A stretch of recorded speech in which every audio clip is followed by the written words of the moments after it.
Hello friends, आज हम बात करने वाले हैं बेनाड्रिल सिरप के बारे में। दोस्तों, बेनाड्रिल सिरप डॉक्टर द्वारा निर्धारित की गई दवा है जिसका इस्तेमाल मुख्य तौर पर खांसी को ठीक करने के लिए किया जाता है। दोस्तों, इस वीडियो में हम आपको बताएंगे इसके फायदे के बारे में, इसके नुकसान के बारे में, इसके इस्तेमाल के बारे में और इसके सावधानियों के बारे में। तो दोस्तों, इन सभी प्रश्नों को जानने के लिए हमारी वीडियो को लास्ट तक देखते रहिए और अगर आपने अभी तक हमारे चैनल को सब्सक्राइब नहीं किया तो सब्सक्राइब कर दे, साथ में बेल आइकन को भी दबा दे ताकि फ्यूचर में अगर कोई भी वीडियो अपलोड हो तो उसकी नोटिफिकेशन सबसे पहले आपको मिल जाए। अब बात करते हैं इसके इंग्रेडिएंट्स के बारे में। दोस्तों, बेनाड्रिल सिरप डाइफेनहाइड्रामाइन, अमोनियम क्लोराइड और सोडियम सिट्रेट से मिलकर बनाया जाता है। डाइफेनहाइड्रामाइन दोस्तों, डाइफेनहाइड्रामाइन आमतौर पर खांसी को ठीक करने के लिए इस्तेमाल किया जाता है और सर्दी के लक्षणों जैसे नाक से पानी आना, आंख से पानी आना, छींके आना आदि के इलाज में प्रयोग किया जाता है। अमोनियम क्लोराइड एक एक्सपेक्टोरेंट है जो सूथिंग इफेक्ट प्रोवाइड करता है। सोडियम सिट्रेट बलगम को पतला करने और इसे तोड़ने में मदद करता है जिससे इसे आसानी से बाहर निकालने में मदद मिलती है। अब बात करते हैं इसके फायदे के बारे में। दोस्तों, बेनाड्रिल सिरप का इस्तेमाल खांसी को ठीक करने के लिए किया जाता है। यह सूखी खांसी और बलगम वाली खांसी दोनों के लिए इस्तेमाल किया जाता है। बेनाड्रिल सिरप का इस्तेमाल सामान्य जुकाम को ठीक करने के लिए भी किया जाता है, जैसे आंख से पानी आना, छींके आना, नाक से पानी आना आदि को ठीक करने के लिए बेनाड्रिल सिरप का इस्तेमाल किया जाता है। बात करते हैं इसके साइड इफेक्ट के बारे में। दोस्तों, बेनाड्रिल सिरप के कुछ खास साइड इफेक्ट नहीं है, पर अगर इसे ज्यादा मात्रा में ले लिया जाए तो आपको कुछ साइड इफेक्ट हो सकते हैं, जैसे सिर चकराना,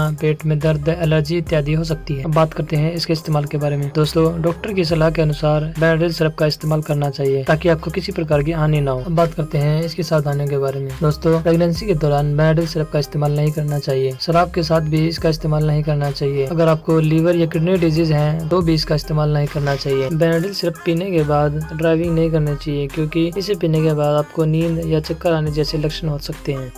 दोस्तों, अगर आपको वीडियो अच्छी लगी तो लाइक करें, शेयर करें और कमेंट करके जरूर बताएं। अगर आपने अभी तक हमारे चैनल को सब्सक्राइब नहीं किया है तो सब्सक्राइब कर दें। धन्यवाद।